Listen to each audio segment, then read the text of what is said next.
Welcome to the Kindness Rebellion. This is your host, Nathan Jones, and you're listening to episode 10, Decolonize Yourself. In this episode, I have a wonderful conversation with Lesa Young. Lesa's working on a master's degree in social work in New York with an emphasis on macro-level interventions, meaning most of her work will be focused on systemic resolutions to poverty and social injustice. We have a great conversation about how each of us can begin to make individual changes in our mindset and behavior in order to help perpetuate systemic change. We also discuss various ways of having difficult conversations with people we disagree with and how we can put our energy towards mobilizing people ready for change rather than spending it all yelling at a brick wall.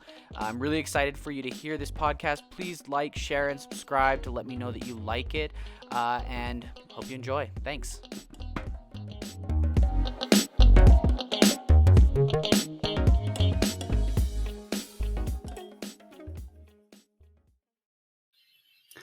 Lesa, thank you so much for coming on the Kindness Rebellion. I really appreciate you coming on, having you here. Yeah, of course. Thanks for inviting me. Oh yeah, I wanted to start out by for one thing saying it's weird, but I want to say I'm sorry because when I think growing up, you'd always been so passionate about your beliefs and kind of especially in terms of like feminism, and I know that I just had I just didn't take you seriously. I didn't really see it as valuable. And it wasn't until I started kind of changing and, kind of opening up and awakening that I found that I actually agree with a lot of the things you've been talking about my whole life. So I just had to say that I really value your opinion. And that's why I wanted to bring you on the podcast. And it's just been really cool to see me slowly understand you a lot better and actually really agree with all the things that you've been so adamant about your whole life. So thanks for saying that. Yeah, I'm just making the rounds around the family, trying to get everybody to apologize to me, but We'll get there. I'll spread the memo for you. Yeah, I'll make sure everyone gets it. Thank you. Awesome. Cool. Well, I wanted to just jump right in because one of the things that I've been really itching to talk to you about is just kind of social justice and trying to make systemic change and kind of where to start. You know, you've been a huge advocate for social justice movements. I know you've been a huge advocate for like feminist movements and like the Black Lives Matter and stuff like that. So I'd love to just jump into that and kind of see what your thoughts are in general on how we can kind of fix this clusterfuck, I guess. Yes. With a lot of fucking time, probably. Yes. As the main things. Definitely. Yeah. So, sorry, just to kind of give some background too. You're currently studying to be a social worker, right? Yes. Well, I'm doing my master's in social work. Okay. I chose social work as like a program just because it's such a broad degree. You can use it in so many different ways. And my emphasis in my program is in macro social work. So like policy, legislation, community organizing, that sort of thing. Because ultimately social work is really just about the eradication of like the study of the eradication of poverty. And so when we think of social workers, we think of people who work in direct services, like one-on-one with people, but been there, done that, and I'm good. So it feels more like a Band-Aid on this system that is already broken. So I'm more interested in what are the ways that we can like rebel and create new systems based off of, not based in corruption, basically. Yeah. I like that a lot. I think because I kind of took some basic social work classes when I was getting my undergrad in psychology.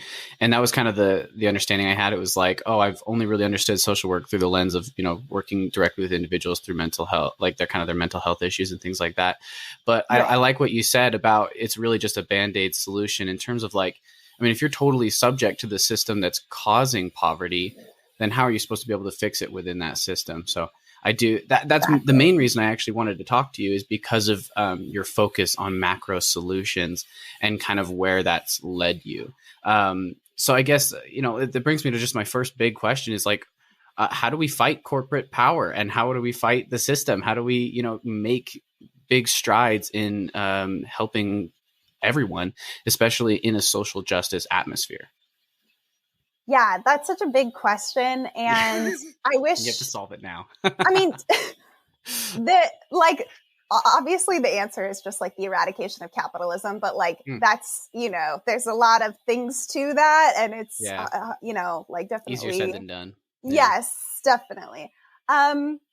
So one big thing that has just been important for me on a personal level, and of course everything starts on interpersonal levels, is learning how to decolonize myself, and decolonize my ways of thinking.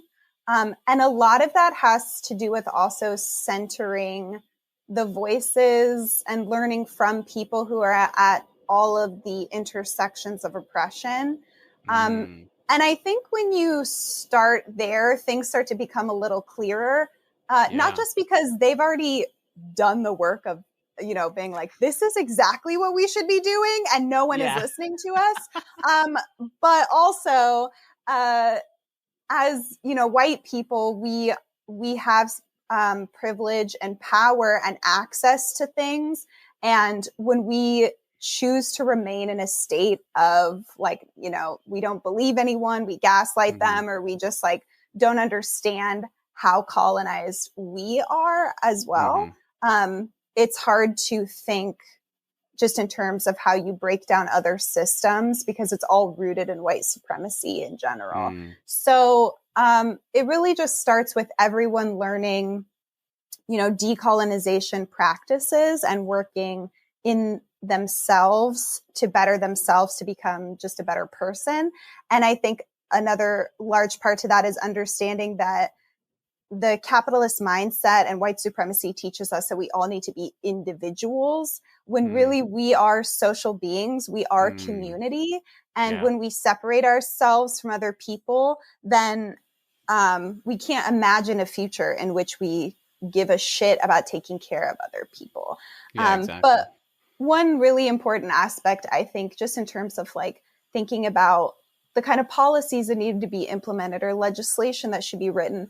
I mean, I believe that there should be just like, I'm all for a huge revolt that just like throws over everything, but that's just me.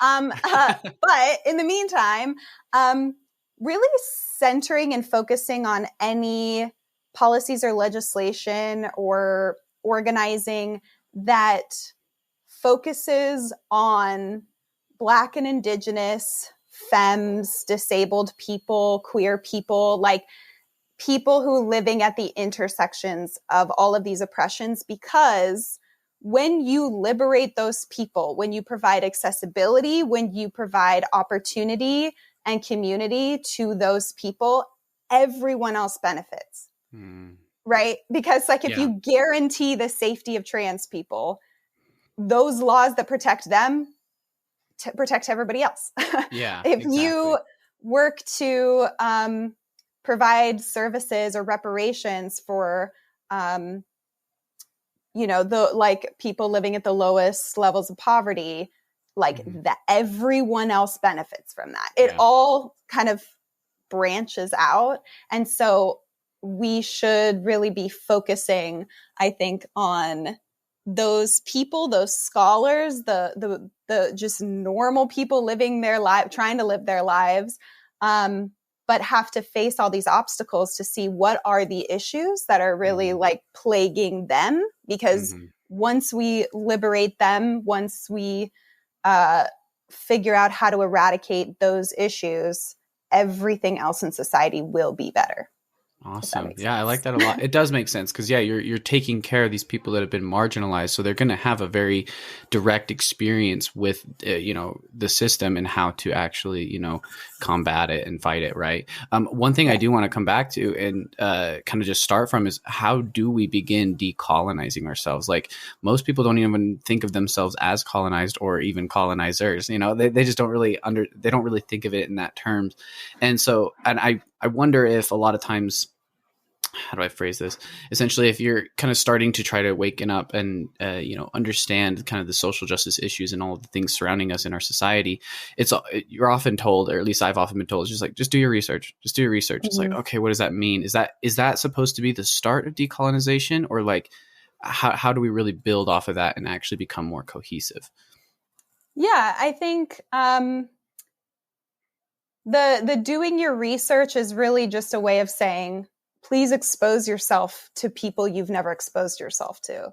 Like, get yourself outside of your circle. Everyone has grown up in a circle. Everyone has like a community that they know really well, and they've only really surrounded themselves with, people who are in their similar background and that they're comfortable with. Yes, exactly. And that's what you kind of understand. I think, a lot of people who travel a lot have a tendency to try to find these kinds of truths just because they're exposed to different people. But that's not everyone is able to do that. Not everyone has access or money to be able to travel as extensively as you might hope. So I'd also want to point out that traveling a lot, you're in a whole different environment than actually living with those people and actually experiencing the day-to-day with them. Being a tourist is very different. So sorry to interrupt. I just wanted to point that out. No, it's so, that's very true. And I think, you would have to be very intentional about the way you travel, right? Like going to a resort in Thailand is different than like,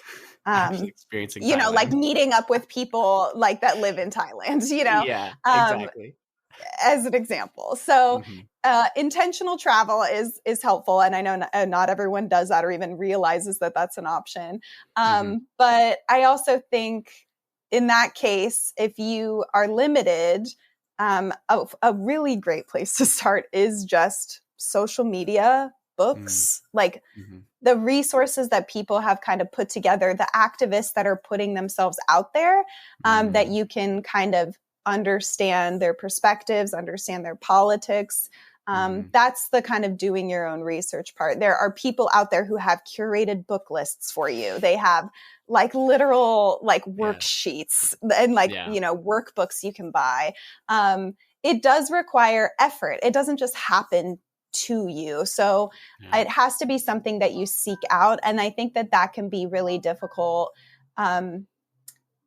especially if we think of it to kind of like change it in terms of like religion, because we come from obviously the same religious background. And when you want people to kind of like open up their eyes, the thing is they have to want to first. So there are a lot of people just like living in this kind of like brainwashed, sort of setting. And there is nothing you can say that will get to them until they have made the first steps themselves. Like they crack the egg and then you can get in there. And it's the same thing with these sorts of issues, right? Like Black and Indigenous people have been yelling at us for years. Like they've been trying to get our attention and have been saying the same shit for so long, and we just don't let them in. So it really does, to some extent, require people to, like if they can be exposed to experiences that help like expedite that process, that's great. But you have to first just want to learn more or understand that you know nothing truly.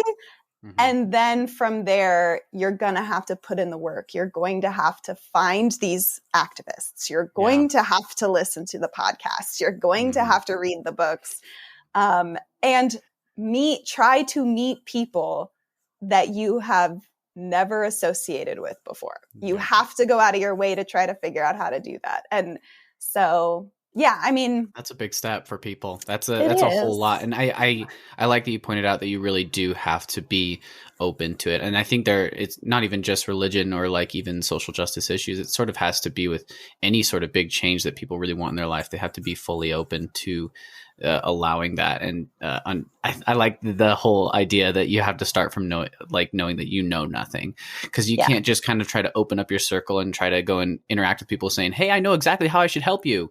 I know exactly what to do. That's that white savior mentality, isn't it? So that totally makes sense. And I guess I'm trying not to especially with this podcast, I'm trying not to be that kind of person that's like, okay, I gotta force everyone to think the way I do. I gotta make sure that everybody is on board, and I pretty much have all the answers, right? It's mostly trying to be open and understanding how we can just try to learn in order to enact change. But I guess in a weird way, in terms of like opening up to certain issues, I like that you also pointed out to start on social media, because in Utah, where I'm still in Utah, so it's a bubble here. Right. It's like if you want to turn off to all of that information and not be open to it at all, it's very easy. In fact, it might even be difficult to have like real experiences in Utah where you actually see these types of injustices that we're talking about.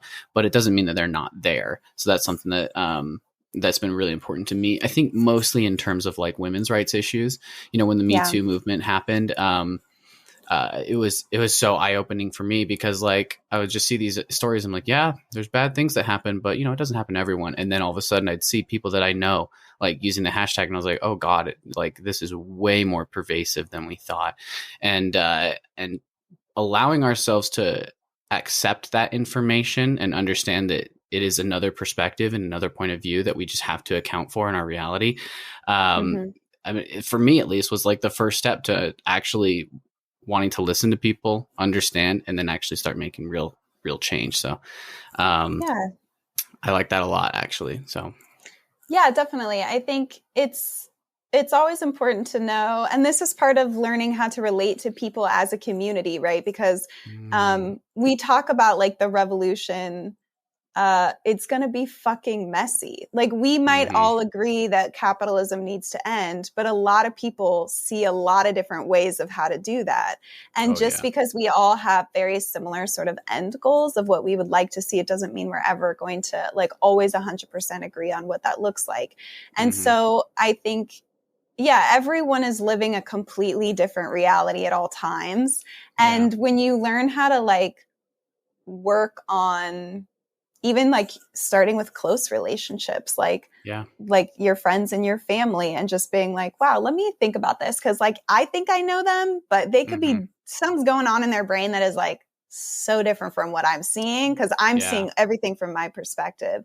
And when you start to practice that with the people around you, it kind of, you naturally learn those skills of empathy that you can apply elsewhere. And then as you learn and work and grow, you're going to come across people that you disagree with. And I think it's just really important to learn how to develop those, like, so what is it about myself that's making me not believe this person? Or what is it that's like making me think that they're exaggerating? What are the blocks that I have that are like, what are my blind spots basically?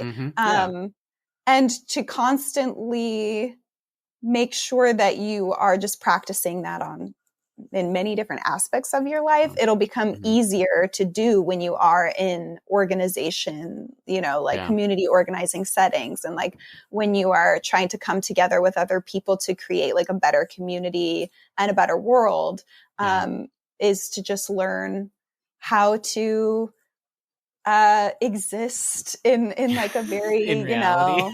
Oh, damn. That sounds hard. Realistic sense. Yeah, it is fucking hard. It's really hard because especially for white people, it's really fucking humbling.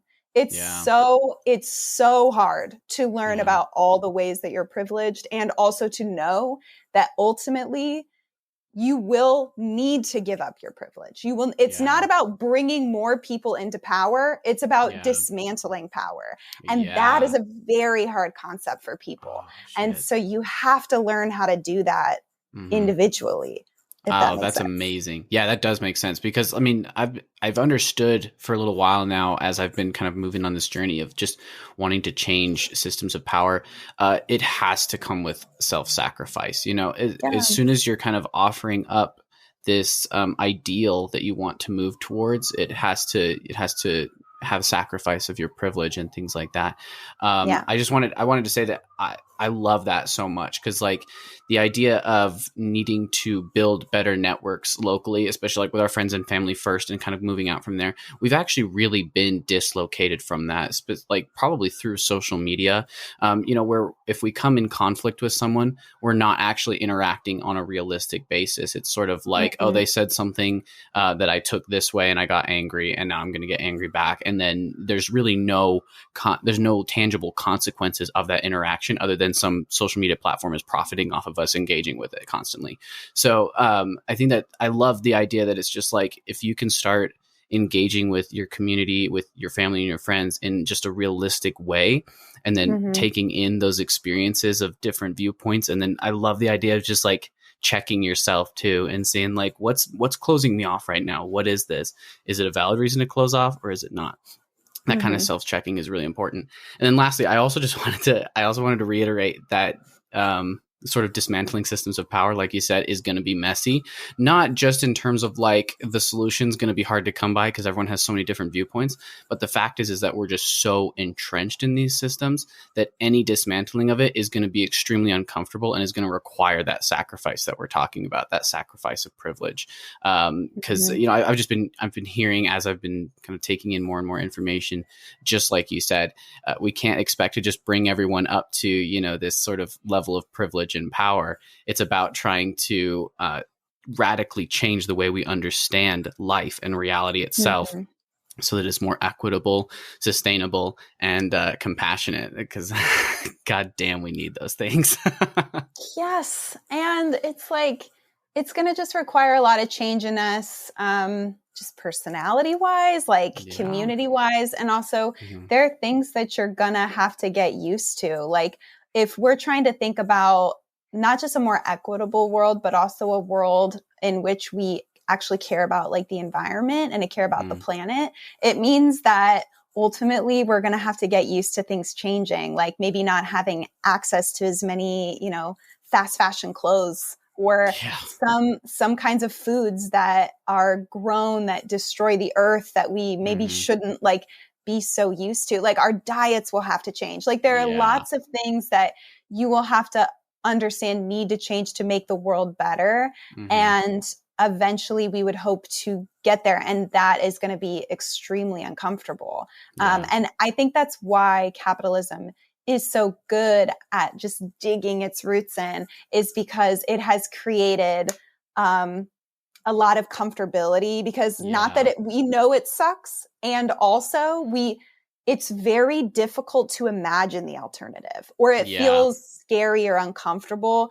And so people just want to figure out how to stay in it. And that's where they're like, the people who are like, we can just reform. And you're like, well, not really, because we'll ultimately always come back to the exact same thing, because the whole thing is founded on, inequality and and like exactly, and slavery. Like it's a pretty fundamental part. So fucked. And so like, in order for that to change, like a lot of things about our life will be different. And that is a super hard reality, and something that I'm totally guilty of it, right? Like, sometimes I'm like, you know what? Fuck, I do want a fucking Starbucks, okay? Yeah. I know that it's terrible, but like, fuck, it's just easy and it's here and whatever. And like, that's how they get you, Yeah, it is. And that's actually something I wanted to speak to, because like, I guess so I just have a very raw example of that, just literally like the other day. I just had a really busy day, and I was like, I really should just go home and make the food that I have there. But I went to like a McDonald's, and no, I went to a Wendy's instead. And I was just going through, and then it was closed. And it was like something like, due to the labor shortage, like Wendy's, we're closed. And I was like at first I was like, oh, god damn it, really? And then I was like, wait, no. This is actually good for me. For one thing, I'm not getting the food. And also, like, people are taking back their rights as workers, saying, I'm not going to work 24 hours if you're not paying me well enough. So, like, something that we have to understand as we start to shift, some of these changes are going to happen anyways.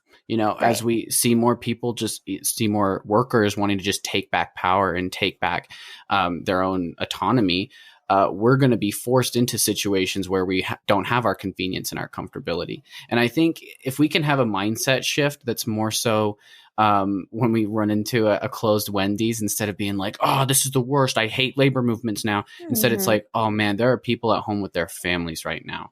There are people at home taking some care of themselves, because they're not here serving me some garbage food. So like, if we can kind of see that, then we'll actually be able to weather these changes a lot more positively.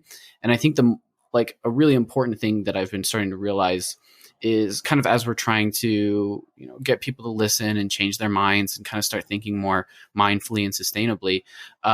The scary reality is that a lot of this is coming our way anyways. This change is going to be inevitable. This system is not built for sustainability. It's built for collapse. So we can either, be building up ways to weather that collapse now and start changing our minds and changing our mindsets in order to be more,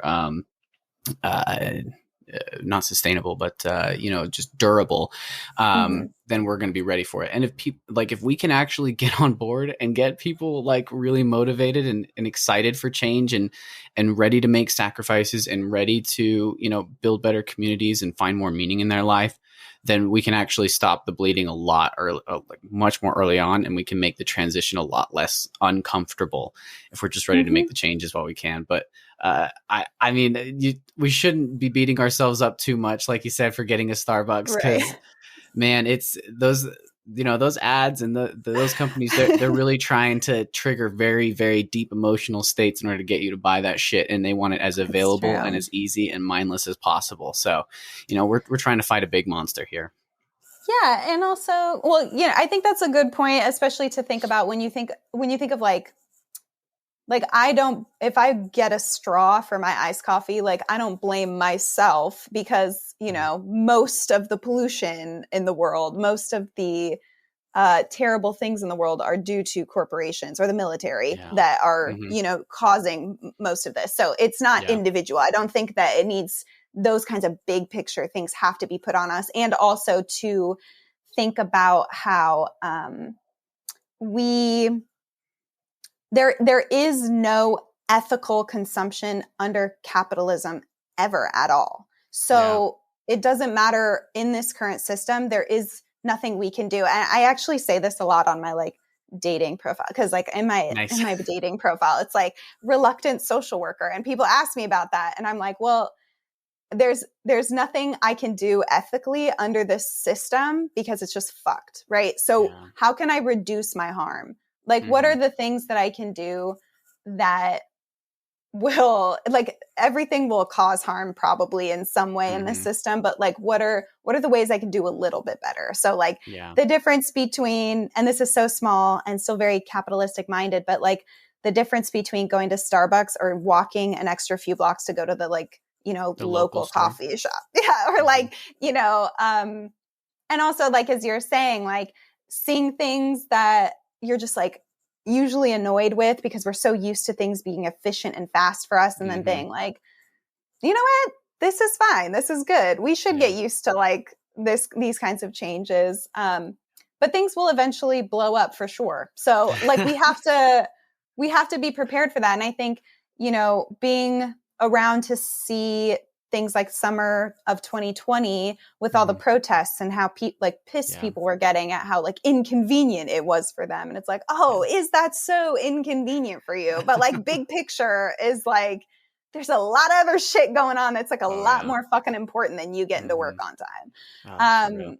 And I think, of course, it goes back to just practicing those things on your daily intrapersonal levels. It will help you to be able to have a bigger just a bird's eye view, more, I would say, of what needs to happen, changing our attitudes and our goals in life. And if you really need the extra push, just do some drugs, because they'll that'll do the trick. That'll do it. They'll just make you feel that oneness, It'll help you connect a little bit more with people. Exactly. I do like that a lot. I think, man, I think it's going to be hard. There's going to be big changes, and I don't know. I agree. I've loved seeing the kind of the global social and political movements that are happening. It was really amazing to see the Black Lives Matter protests. You know, obviously there's going to be an equal and opposite reaction where we have the powerful backlash that that's happened from it. But I mean, one thing I've kind of talked about with my friend before is just how amazing it is to see it on such a global scale, especially in terms of like workers' rights, in terms of the Black Lives Matter is a household term. Everybody knows it now, and whether it's politically charged one way or another, people are aware of it and they have to accept it into the reality tunnel. So I think if we can just keep that push, like you're talking about, where we're engaging with our with our family and friends in a meaningful way, instead of trying to dance around the topics all uncomfortably and just letting people stay in their bubbles. I think that's how we can start really building meaningful change. Because one thing that I have wanted to talk to you about is just how you engage with people in a very conflicting way. Because really, up until past like maybe like a year or so, I've been extremely unconfrontational. And it's just hard to, it was always hard for me to kind of actually tell people like, no, I actually think that what you're saying is wrong. And I think that we need to look at this a whole different way. I feel like you've had a lot of experience with, sort of standing up for your beliefs and being confrontational or being just adamant about what you believe in and kind of starting that conversation. I wanted to know kind of how you do that and how it's been going for you, I guess. Well, yes. For those of you who don't know me, a bit of a reputation, especially in our family, for that. I think it's hard to say because my personality is very geared towards not backing down. Yeah. So it's hard for me in some ways to like coach people on that, because I think that it's important to recognize that we have that everybody is different. Everybody has different like gifts and things that they can bring to interactions and conversations. And I think there's a place for all of them. And so it's okay that some people are like more confrontational and other people take it like a slower approach, because different people are also going to need to hear it in different ways. Yeah. I am not for everyone, and that is fine. But you will always have access to my message because it will be out there when you're ready for it. I also think it's interesting because I only appear to be like a total bitch to people who don't know me very well. Yeah. And then once somebody actually talks to me, it's like, oh, that's where you're coming from. And I'm like, yes. And I'm not very good at getting that across, but I also just like don't care. Yeah, you can't. It'd be so much effort to try and care about how everybody sees you and thinks about you. I think, it kind of ties back to what I was saying before too, about like some people are ready and other people are not. So like, it's learning when is the time to have the conversation. Does it seem like they'll actually be receptive? Or is this just kind of like, listen, I don't have the time or energy for this. That being said, I do think that all white people and anyone in any positions of power need to speak up when they see shit. Like that, like however you do it, whether it's nice or it's mean, you have to fucking say something. And I do not believe in going to Thanksgiving and letting things roll like just, like things just happen and you're like, I didn't know how to say anything. Just figure it out. Say something. Oh my God. Like, because it's not just that the people who are maybe doing or saying things that are incredibly wrong or inappropriate or, whatever.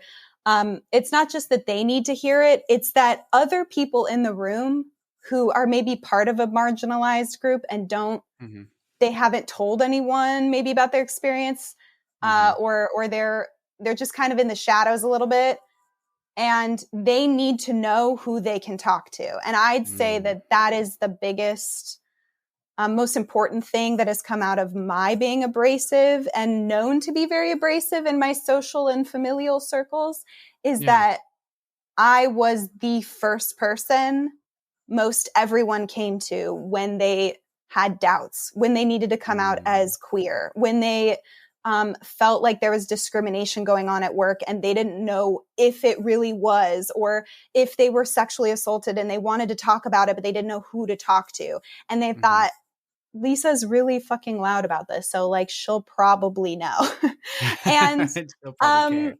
yeah, and I think that that's important because there are always people that are kind of like hiding, and you need to let them know that you are safe for them.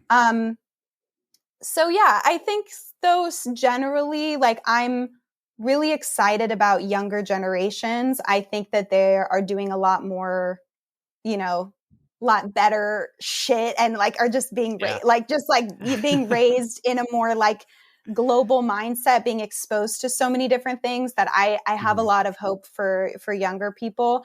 I, to an extent, really have stopped talking to older people who just seem like they're just not going to budge. Like, I need to preserve my energy for shit that matters. Like, they know where I stand. So like, if they want to talk about it, they can come to me. I won't back down.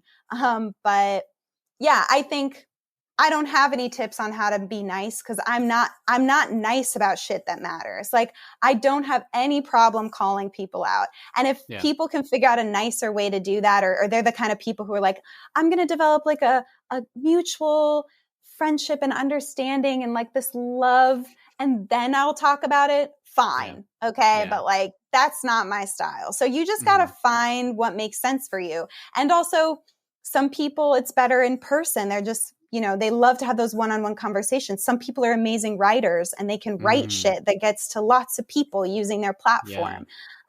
Some people make music and different forms of art. Like, there's so many ways that you can like express, where you stand on different things, and make it known. And I don't think you need to fit any one kind of pattern. I just think it's important to show up in the way that you think is best.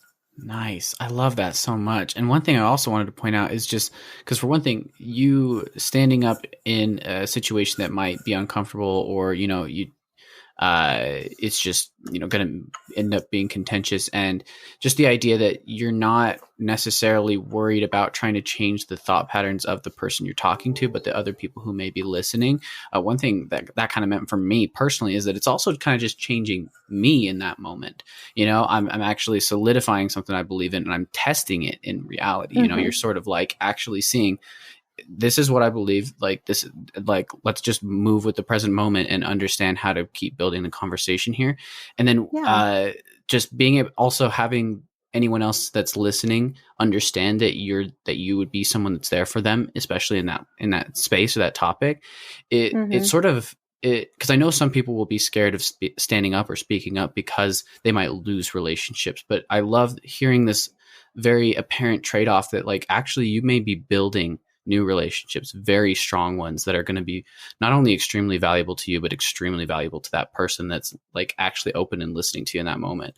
That helps a lot. I really thank you, because I actually really appreciate the idea that you also have to understand when it's appropriate. There's no point in constantly yelling at someone or like constantly trying to change someone. It's just, you kind of just do what's right in the moment, stand up for what you believe in, and then you kind of work with whatever happens after that.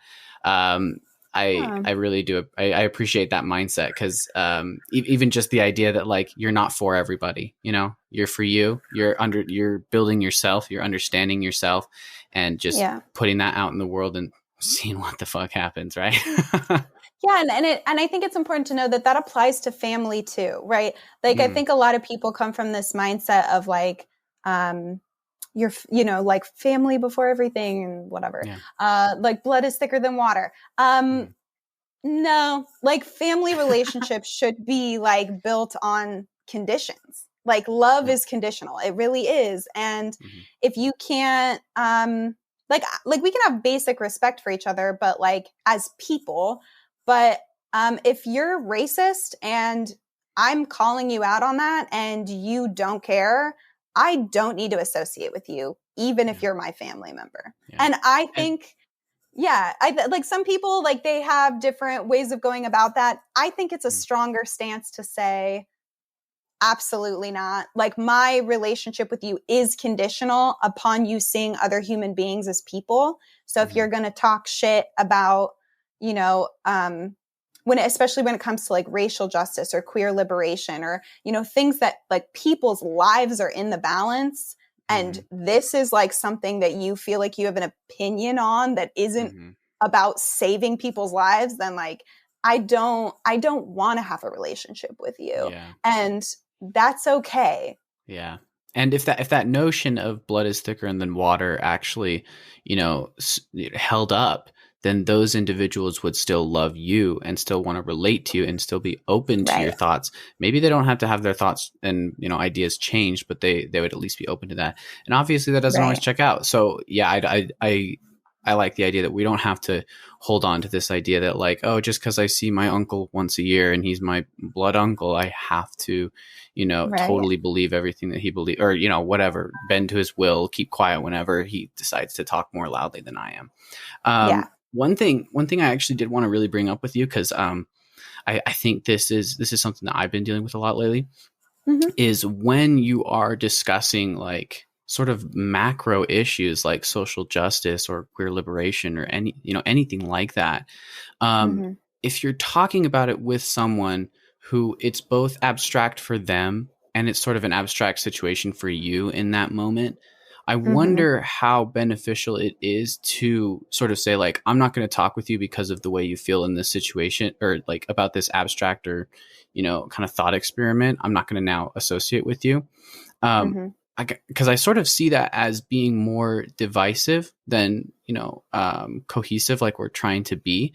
So I guess I kind of just wanted to hear your thoughts on that in terms of, is it ever okay to say, look, like we don't agree on this, but I'll still see you, like we'll still obviously exist together, and then maybe addressing those issues when they're painfully relevant and realistically relevant? Or is it better to just kind of say, look, I see you thinking this way, I think this way, I'm just not going to associate with you at all anymore? Yeah, that's a really good question. I think it really depends on what the topic is, like what your relationship is. Like, is this somebody that you have no choice, you have to see them every day, like, and it's beyond your control, or like, you know what I mean? Or like, that makes sense. And what you're talking about, like if you're arguing about how taxes should be doled out, like that's one topic, right? Yeah. But and that if another person is like, I helped pay for Kyle Rittenhouse's bail fund, I'd be like, God. Yeah, I don't need to know you as a person. Like, do you know what I mean? Yeah, I think that's fair. it's just, yeah, there's different topics. And I think like, I have no problem telling people, like, especially when it comes to fundamental human rights, like, I am a better person than you because my politics and my morals are based in the understanding that every person, including you, should have access to shelter, food, clean water, healthcare, like, and all these things that make our lives better. Yeah. Like, I am literally fighting for you, and all you're fighting is to protect billionaires, right? Yeah. If your politics are all about protecting property over protecting lives, like, we are never going to see eye to eye because our morals and ethics are in a completely different place. And I cannot have a deep and meaningful relationship with you if you don't see people as people. And they may think that they're like politics, like people who are just like, I don't care about politics when it comes to friends or relationships. The fuck? Like, unfortunately now politics are almost exclusively about like people's rights. And that's like the thing that's frustrating, is that when you see people that you grew up loving saying things or doing things that you're just like, damn, like you are not connecting dots very well. Like, I can understand on one level, you seem like a good person because you care about those in your immediate circle, but it just shows such a lack of anything else to not be able to want to care about people down the street or on the other side of the world. Like, it's I think you're saying like creating like a community, you know, or just Mm-hmm. like we're trying to get everyone to come together. The thing is, we won't get everyone together. Mm-hmm. That's not possible. Yeah. There's too many people too far gone. Yeah. And, you know, the Fox News people of the world, like unless there's something that can help them see, or we're able to take down the like things that I honestly just think are totally illegal, that like Mm-hmm. Fox News like exists and says the shit that they're allowed to say. So like until we are able to dismantle the issues that even create populations of people who are so far gone, Mm-hmm. I think it's more important to just move on. So like Yeah. this is I said this in one of my classes once. Actually, I got in a fight with the professor because Yeah. she was like an older woman, and she was saying something about how she was more of like a reform person, like people Mm. get better with time, like we're always evolving, so people will get better and better. Look how many rights that we have now as compared to in the 60s, whatever. Mm-hmm. Which honestly, depending on who you are, it hasn't changed that much. Yeah. But I was just like, I was like, no, we need a whole revolution. Like Yeah. everything needs to change. And she was like, well, I mean, like, where do you think we start with that? And I was like, all of the old people in politics need to just They need quit to or leave. die. Yeah. They need to be I'm gone. not kidding. Like that Yeah. sounds so harsh, but like we can't progress as long as you're in the way. So if you're Yeah. always going to be there, like we're always going to keep fighting for the things that will protect the planet and protect us. Mm-hmm. And if you're not going to get on board, we don't need you to. We will just keep going. Does that make Yeah. sense? Like, Yeah. I yeah. think that really does answer my question, because I mean, one of the things that I was sort of like loading that question with was like, well, if you have to be in, like you said, if it's someone you just have to see every day, or something like that, that obviously makes it way more pressing to actually learn to cooperate and put the energy to coordinate with them in your immediate environment. Whereas if it Right. is somebody who you just like, you disagree with on very large scale macro topics, and you never associate them with them, what's the point of putting so much energy into trying to change their mind or trying to connect and like Mm-hmm. become cohesive with them? So because I like that, it really helped reframe the entire situation for me, because it made me understand that we really only have to try and put the energy to make people understand and like work with them if there is an external reason to do so, if they're Mm-hmm. actually working in our immediate environment to make systemic change, or like we just have a shared threat or something where we actually Mm-hmm. have to work together to make these changes, then that's when you want to focus on being more cohesive and less divisive. But I that's making more sense to me now. I can see where it is more meaningful to say like, no, this is what I believe. You like you saying this is actually harmful to people, and there might be people in this room right now who are actually being harmed by what you're saying. Mm-hmm. And we can either bicker it out for like another 20 minutes and neither of us are going to change our minds, or I can just state that so that I make sure that everyone else in the room understands that like you are safe with me. We can actually Mm-hmm. weather this together. And then this person that you're talking to, if they're not going to agree with you, so be it. We're going to move on without you. That's That is it. what it is. Um, that helped a lot. I actually really appreciate you kind of clearing that up there, because I would sort of tell myself like, oh, we can't be divisive, we can't ever be divisive, we need to always be unifying and trying to be cohesive, and that's just not always going to be possible, because you can't force Mm-hmm. people to agree with you, you can't force people to see the way that you're seeing. So it seems like it's just about being honest, open, and then moving forward. Yeah, there is no compromise on human rights. So like Yeah. I can't find unity everywhere, right? Like, Yeah. and I think there are skills, or like you can notice. I know for me, especially with certain family members or people who from my past who've tried to come out and they try to spar with me, and sometimes I'm like, are you trying to spar with me because you're secretly looking for answers and you're hoping I'll like give them, but you're doing it in a way that's kind of like I'm distant? I mean, superior. sometimes you can like Yeah, like Yeah. sometimes people are trying to like test themselves through Mm, me. Does that make sense? yeah. Like Yeah. it's like they're having an argument, but they need me to act as the devil's advocate for them. And I Yeah. can kind of recognize that behavior, and it makes me want to engage with them because I'm like, there feels like there's potential here, Yeah. but like it might take a little while. I'm not gonna back down, but I'm also Yeah. like, It sort of maybe. it seems just intriguing at that point. Yeah, yeah. You're like, You're like, "Oh, why do you what's keep wanting to happening here?" talk to me Yeah. about this? Like, why are you so obsessed with me? Yeah. That's awesome. That might be what I'm doing right now with this podcast, but There you go. Yeah, exactly. Exactly. that's so awesome. I appreciate you covering that and honestly being on the podcast in general. It's been super cool. Of course. We are getting close to the end of it, but I do want to open a whole other can of worms before that because Right. I've been dying to talk to you about like sort of patriarchal structures and how and what overcoming patriarchal structures looks like to you. Because I mean, obviously, if you try to understand that on the internet, it's either something very abstract or nuanced, like we just want equal rights. Well, what does that look like? Mm. And then it's like, or it's someone being very uh,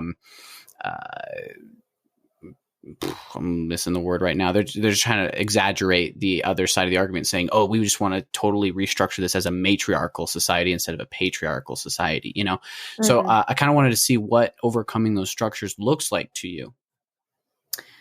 Yeah, I mean, I would say that again, going back to centering people at the intersections of oppression is that Mm-hmm.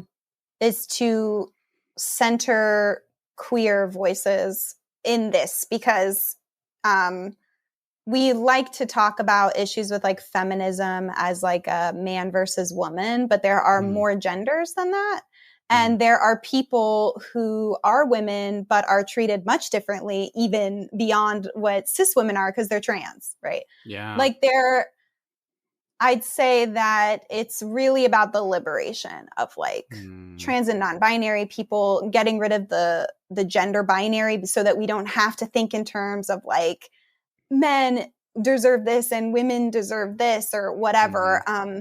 But to recognize that it does require a restructuring of just how we think about gender Mm-hmm. in general. Gotcha. But yeah, I think ultimately, though, straight cis white men Mm-hmm. hold a lot of power. Yeah. Even if they keep saying like, yeah, but I didn't grow up rich, like it doesn't matter. Like that's an extra layer, but there's going to be a lot of things there again that they like straight cis white men need to learn how to give up. You Mm. have to give up power. I think a lot of people misconstrue feminism as wanting the power that men have, but Yeah. it's more about restructuring what that looks like and sharing Mm. the wealth, like Yeah. sharing the power. So like Yeah. and also in the capitalist mindset, we think of everything in a hierarchy, and that's Mm-hmm. not the point, right? We're trying to decolonize that mindset as well. So it's really just trying to think about just challenge ourselves about our roles in society, like Mm. um, deconstructing the gender binary, Mm-hmm. and all that kind of work. And it's really uncomfortable and it's Mm-hmm. difficult. And I think a lot of people have like a lot of issues with that. And it requires a lot of like self-reflection at the kinds of things that you perpetuate in yourself and with your friends. And Yeah. even, I think it even starts with just changing the language that you use with people and not always assuming people's gender and just being really like open to things that you've never heard of before that you're like, now I'm just trying to like learn more about this. Yeah. Yeah. And yeah, I mean, there's so many amazing like activists out there that are really like doing the work and like lots of, education that they're just putting out there for free Mm-hmm. that you can kind of like learn about, which Yeah. is great. But I do think of like to, especially in terms of like talking about power and like what you do on an individual level, there's this one tweet that sticks with me. I like have it in my phone somewhere. I saved it because I just loved it so much. But it was basically like every woman, and this is going to be in a binary construct because they say men and women. Yeah. So I apologize in advance for that. But it says like every woman knows someone who's been sexually assaulted, but miraculously no men know a man who sexually assaulted somebody. Yeah. And when you think about that, the fact is you know someone who has hurt somebody. And what are you doing in those privileged, especially cis, white, straight men circles? What conversations are you having with each other? Because like queer people and femmes can like yell at the top of their lungs about all these injustices or things that need to change. But the point of the patriarchy is that they're not listening to us. Yeah. Right. And they're the ones with the power. So and like those viewpoints aren't really being accepted into the circles. Right. So what are you doing to challenge each other? Like, what are you doing in your private conversations to say, like, do I have friends that do that? Do I know people like that? Am I calling anyone out? Am I like noticing behaviors? Am I hearing them say shit about trans people and I'm not saying anything about that? Or like, you know what I mean? Little things like that I think can be, that need to start happening again to bring it kind of back down to the interpersonal, level. Like, what are we doing with each other that is going to decolonize or reframe our minds as we relate to each other? And then when you start to adapt to that new sort of mindset, if really everything in your life changes. Like it may mean that you lose friends, but you gain even better ones. Like a lot of things will change. You'll start to see the world differently and you'll start to just like learn how to be just a more loving and accepting person. And I think it just, it comes down to like looking at yourself. What are you personally doing? Gotcha. And, I hope that answers the question. It does, yeah, because it kind of it brings it back to like what we were talking about, where it is about starting with yourself and starting to just understand yourself and how these big situations, abstract concepts directly relate to us, and that does make a lot of sense because I mean, as a white male, cis white male, growing up, it's interesting to look back now and see how I would talk with my male friends in our circles, as opposed to whenever we had a female in the circle, and then even just talking how I deal with everyone now. Like it is so easy for me to have a group of friends who's just mixed genders, and not feel like or not be changing my behavior or how I'm talking. Whereas I don't think I could say that for when I was a young kid, it was just these kind of circles of, I don't know, definitely like male dominance and sort of like it was easy to kind of throw away any people's really humanity, to be honest. Like it was easy to just kind of objectify people, specifically women. And I can see that change now. And I think that is very valuable to kind of understand and be awakened to when that's still happening, because it's not like that just like immediately stops or just wears off or whatever. It's something we have to actively seek to change.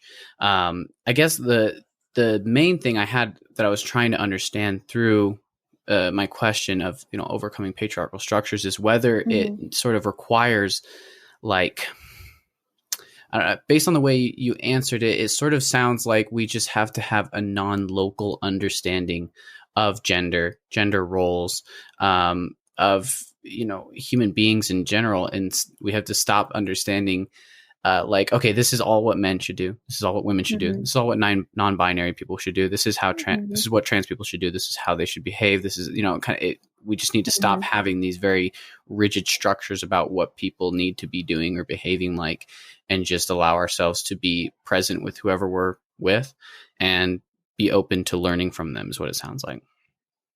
Yeah. I mean, that's how it is with like anything, but I think it's like, it's like, who are you exposing yourself to? Who are your friends? Are they all the same?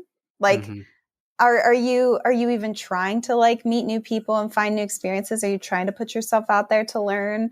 And yeah, and I think as you do that, like it's going to be a lot more just like go with the flow. Like you're going to stop giving a shit about people's sexuality or gender. Like it's not going to matter because you just see people for like who they are. And also like their gender or their sexuality on top of that is like just a facet of what they are, but it doesn't say anything about them. So it's just like,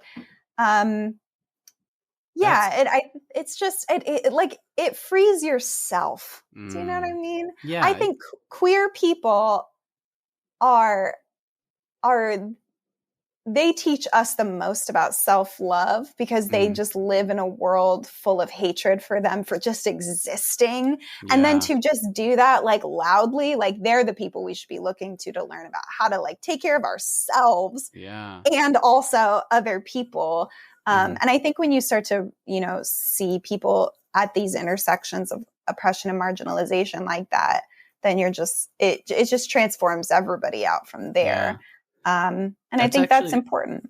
That's really interesting. I like that a lot. Specifically just the idea that like, you know, their gender or just really any part of their identity that we're sort of forcing or that society is sort of forcing them to not only just identify with, but like wholly become. Like that's like all they are and that's all they'll ever be. But like you said, these people obviously have an inner life that's so much more than just their gender expression or their sexual orientation. That's just a part of who they are. And they've been forced to, you know, rigidly stand up for it and, you know, be loudly advocating for themselves just to prove, hey, I exist. And you're forcing me to sort of accept this as the complete part of my identity when obviously there's so much more to me because I'm a human being. That I think that really helps reframe it a lot because I think by forcing people into, you know, choosing sides on any sort of gender identity or sexual orientation issues, we're actually just really reducing them as a human being. Like we should allow them to be just their free, uninhibited selves. Like they can just be a free human being and experience life just like we are. And then if we do ever come in conflict on something, we can address it. And that can be the basis of our conflict, not some stupid abstract concept that society's forcing us to focus on. I mean, if you're just going to come into a situation with just like ideas about how that should be, like you're never going to get anywhere, you know? I do want to clarify though that like it is, I don't want it to be like what we're talking about to be confused with people being like, it's fine if you're gay, but don't just be that gay. You know, like you'll hear that, right? Like you don't need to like, you know, get on a pride like float and do your thing or like, you don't need to flaunt it in my face. And like, there is nothing wrong with like having your sexuality or your gender expression be a very important part of like your life experience. And I think that like it actually would free straight people up like a lot more if we were like just more open to about that kind of stuff. But like technically it's like we're allowed to see straight people as, you know, sexual beings in their own way, but like not, we don't want to see it if other people are doing that. And I think it's like, it's definitely about like being like, okay, you don't have to reduce everyone down to their genitals. Like that's stupid. And also, gender expression or sexuality is important. And it should be freed. It shouldn't be in the constraint, like the constraints that like other people want to put on it. As long as it's, you know, like healthy, everyone's having a good time, like, and you know, consensual or whatever. Thank you for clarifying that.